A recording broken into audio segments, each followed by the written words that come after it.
আসসালামু আলাইকুম ওয়া রাহমাতুল্লাহি ওয়া বারাকাতুহু।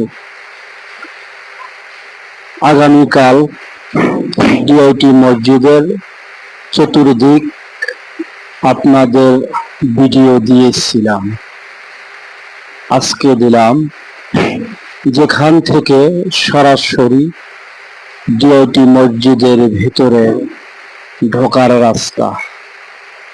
আপনারা হয়তো সবাই চিনবেন। অনেক সুন্দর এই মসজিদ। এই মসজিদের খতিব আল্লামা আব্দুল আওয়াল সাহেব। উনি অনেক বড় বুজুর্গ আল্লাহওয়ালা ব্যক্তি। অনেক সুন্দর বয়ান করে এবং ওনার মজলিসে অনেক মানুষের আনাগোনা হয়। ইনশাআল্লাহ আবার দেখা হবে।